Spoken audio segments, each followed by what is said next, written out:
with Hanul, and I myself am 100% Japanese. My mother and father are very, very Japanese people. But my father's job took him to the U.S., and that's when I was 5 years old, and that's when I first came into contact with the American language.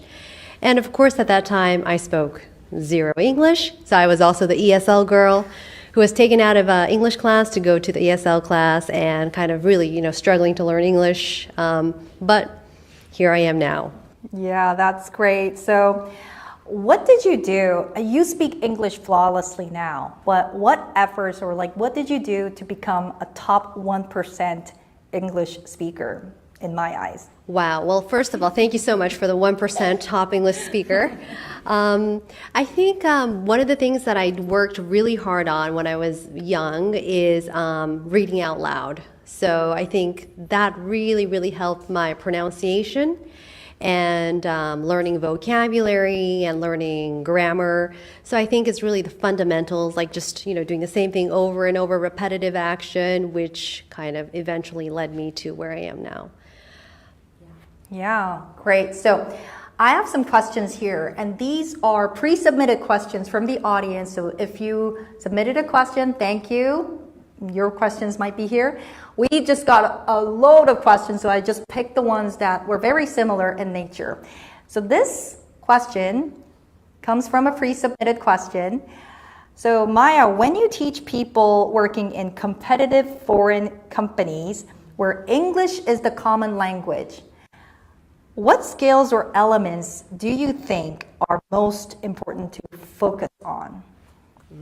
Good question. So just to give you a little bit of information about Communica and the company that I run right now is, as Hanul said, it's an English school where I teach business people, I think much like yourselves, people who work for foreign companies, foreign-based companies like Google or like Meta or Accenture, or people who work for Japanese companies who need to go abroad and become more global, CEOs who need to speak English more. So these are kind of the students that I teach all the time. So they always need to speak to American people from the headquarters or British people from the headquarters. And as you mentioned, they have a lot of anxiety because they're studying very hard, but whenever they have to speak up in front of an audience, they freeze. So one of the things that we do at Communica is not only teach English, like the grammar and the pronunciation and the vocabulary, but also really the mindset. So I was listening to your talk. I thought, we have a lot in common, BBB and Communica. So there's more that we can do, I thought. But I definitely teach them about mindset and leadership skills. I think is really important. It's really not about how you're speaking in English, but really what you want to convey with your English skills. And what I've been learning is that a lot of my students come to the realization that they don't really have any message that they want to convey, or they're not really sure what they want to do through the meeting. They just want to make sure that the meeting is running smoothly and that they're not making any mistakes. So I say to them, what is what kind of conclusion do you want to get out from this meeting that you're hosting? And they're like, I just want to make sure that the minutes I complete are, perfect, and that I don't get in trouble from my boss, and everything is okay. And I think, then why are you running the meeting? Like, there's no decision that you want to make, or there's no agenda that you're trying to push.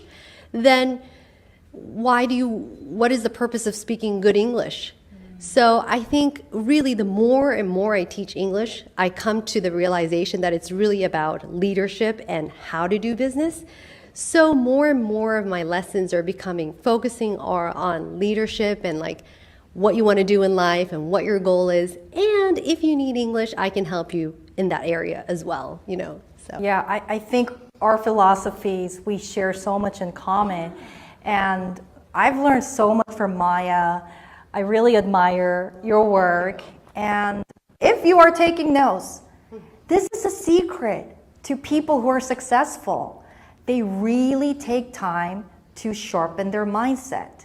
Of course, hard work is a given, but there's a strong emphasis on mindset that most people think it's all fluff. positive talk, yeah, that's great. But I need to memorize more words, or I need native-like expressions. I need to shadow, CNN or read the Wall Street Journal. Before you do all of that, if you want to rise above the crowd, if you are really competitive, if you are not settling for just mediocre, you want to be the best of the industry, this is what you should be taking notes, everyone. So really, really great points that Maya just shared there. So speaking on leadership and mindset, so let's talk about Communica. You did not just inherit Communica. You started from the bottom, right? You first started as an employee of Communica. You became the VP of Communica.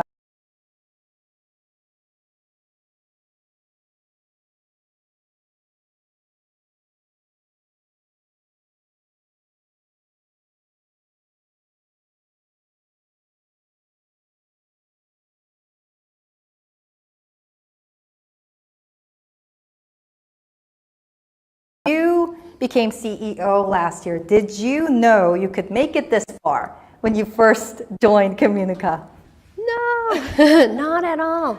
I think to kind of go back, when I was first working for the bank, very big bank in Japan, What's the name of the bank? Mitsubishi Bank, maybe you guys know.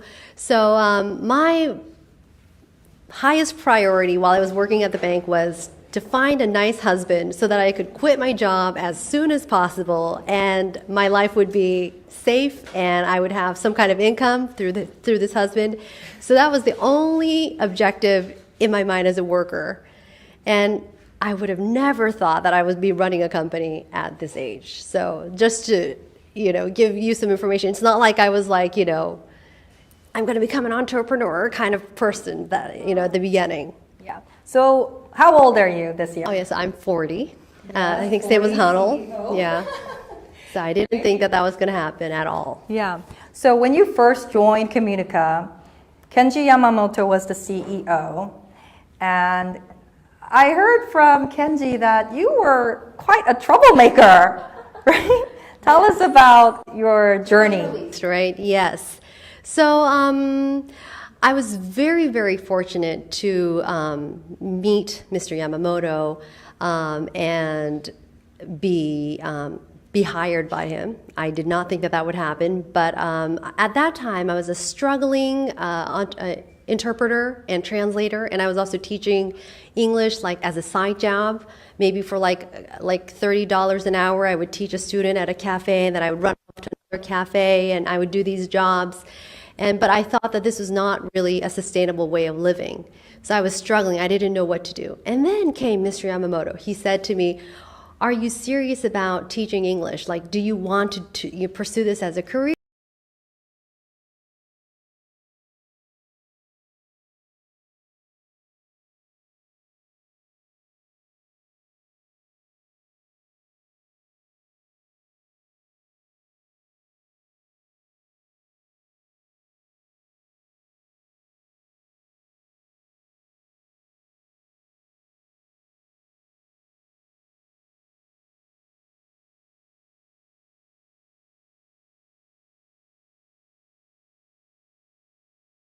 Employees talk back to him. So I think it was a very, very uncomfortable situation for him also, but I had very passionate ideas about what English education should be like and how I should be teaching also. So there were many, many, I like to call them fights, but I don't think that's what he would like to call it. I think he was like just scolding me, but I call them fights. And because I was a very passionate and just rude employee, I was fired more than 100 times the first year. You were fired 100 times? Yes. But how can you be fired from a company and still go back to work? So the tip is you go back and then you apologize like you've never apologized before and hope that he will take you back. And he took you back? I don't know. I just stayed. I guess that's the way to say it. Yeah. So in Tokyo, our office is like in Omotesando, which is kind of like Gangnam area, like very nice area. But I have run around that area following Mr. Yamamoto, begging him, oh, please take me back at Communica.